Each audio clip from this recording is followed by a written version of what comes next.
Marcos, o presidente da República está discutindo com o vice-presidente Geraldo Alckmin o projeto para auxiliar os setores que vão ou já estão sendo afetados pelo tarifaço de Donald Trump. Entre as medidas, há a facilitação de crédito, há também o adiamento das tarifas de impostos federais e a compra de parte dos produtos pelo governo federal. Como é que você avalia essas medidas? Porque o café é um dos setores que mais estão sendo prejudicados, né? Bem-vindo. Muito obrigado novamente. Sem dúvida nenhuma, o nosso setor ele é afetado. Nós temos que avaliar pontualmente os problemas que vierem a acontecer. Nós sabemos que as questões são localizadas no café, até porque nós temos até 5 de outubro para aquelas cargas que foram embarcadas até 6 de agosto.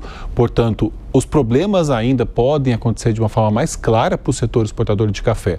E a gente tem falado muitas coisas. Essas medidas são relevantes, mas existem outras também que eventualmente podem ser aplicadas. O setor fala muito dos ACCs, que é o adiantamento de contrato de câmbio, porque toda exportação ela é amparada por uma operação financeira que suporta e financia aquela operação de exportação. Então, muitas vezes, quando há problemas entre as partes, isso se transforma numa dívida em reais de curto prazo e altos juros. Então, o setor privado também discute com o BNDES criar uma linha que seja captada pelo BNDES em dólares e que seja mais suave para o exportador, caso haja um problema de rompimento de contrato. Esperamos que no setor do café nem chegue a acontecer isso, porque ainda temos uma esperança de uma luz no fim do túnel. Exatamente. Agora, em relação à compra de parte dos produtos no setor de alimentos pelo governo, parece uma medida tão arcaica, né, de anos atrás. Como é que vocês avaliam a necessidade dessa ferramenta agora, no momento atual?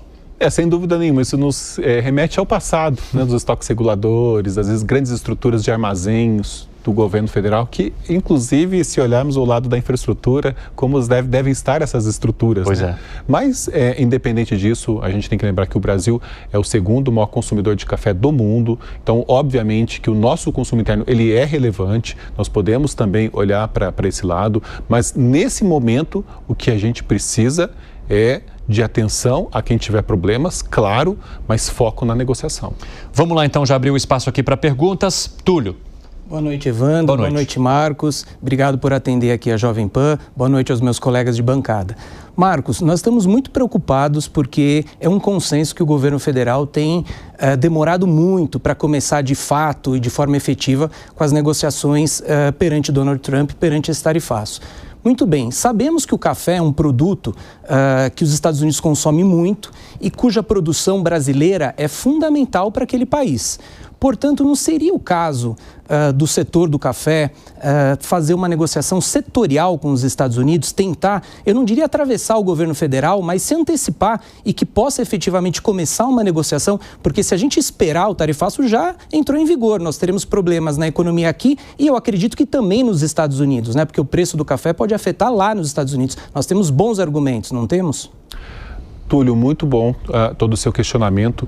É importante contextualizar que o Brasil é o maior produtor, o maior exportador e segundo o maior consumidor da bebida. Estados Unidos é o maior consumidor global de café como país.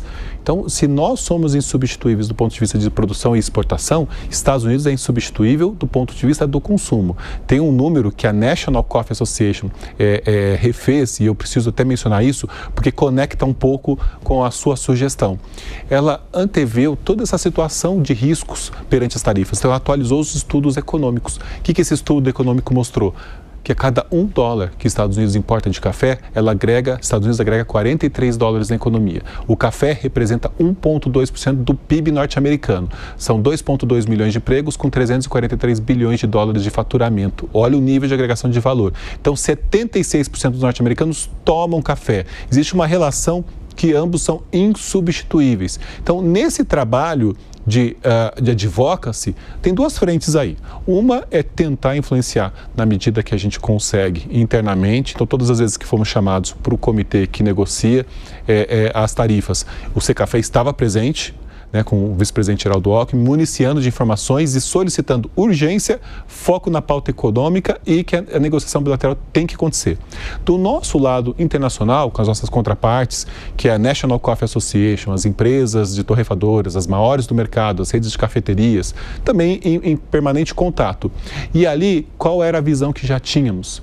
De que no caso de certos produtos brasileiros, por mais que sejam fundamentais para ambos os países, era importante a negociação bilateral. Por que é importante mencionar isso? O Brasil é o país que mais exporta café para os Estados Unidos. Somos 32% do mercado norte-americano. Estados Unidos consome 25,5 milhões de sacas, 4 milhões de sacas a mais que o Brasil, que é o segundo maior consumidor do mundo, e nós exportamos para eles 8,1 milhões de sacas, 2 bilhões, se arredondar junto com os cafés verdes, mais o café solúvel, dá 2 bilhões de dólares, que representa 16% das nossas vendas para os Estados Unidos. Mas outros países também exportam cafés para os Estados Unidos. A Colômbia representa quase 20% desse market share, Vietnã 8%, Honduras 7%. Se analisarmos os demais concorrentes do Brasil, eles fizeram negociações bilaterais ou estão em processo avançado. Podemos falar do próprio Vietnã, que foi taxado em 46%, depois caiu para 20%. A Indonésia era 32%, caiu para 19%. Nós temos Nicarágua com 18%. Temos Colômbia muito avançado para ficar nos 10%, por conta de outros acordos prévios entre esses dois países. Então, veja, o Brasil, ele precisa passar pela negociação bilateral. É como se fosse mais uma barganha para a continuidade e abertura de um canal de diálogo. Canal esse que é muito difícil. Então, os nossos parceiros nos falam semanalmente, a gente tem sequências de reuniões semanalmente com os nossos parceiros. E a gente já ouviu situações em que não existia qualquer diálogo. Depois a gente evolui para uma situação de que pode haver o diálogo. A gente soube que parece que as reuniões foram canceladas essa semana, o que para nós é muito ruim, é muito triste, mas aguardamos a possibilidade de que o diálogo aconteça. Então a gente está ali numa bipolaridade entre otimismo e pessimismo, mas sabemos que a negociação tem que acontecer. O que a gente vai fazer essa semana? Conversar com a National Coffee Association novamente, fazer uma rodada com os empresários norte-americanos e entender como podemos colaborar. Por enquanto, nós usamos as nossas contrapartes, usamos no bom sentido, né? Participamos ativamente, construindo narrativas, mas a gente entende que também temos que estar em Washington. Também temos que achar uma forma de conectar melhor essa importância econômica para os nossos clientes.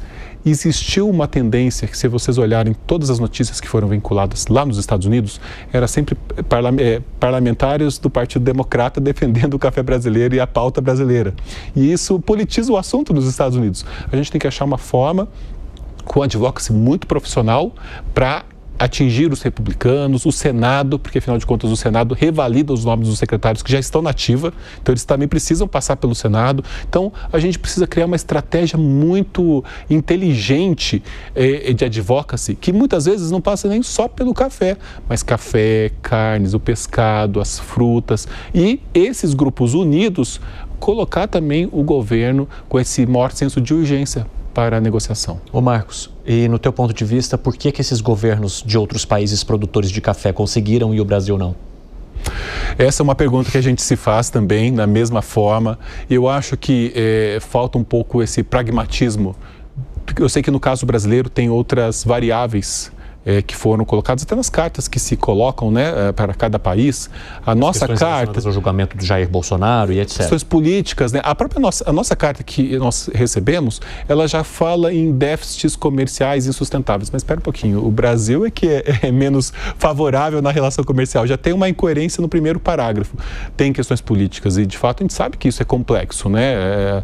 Para os estudiosos dessa área, né? É assunto complexo.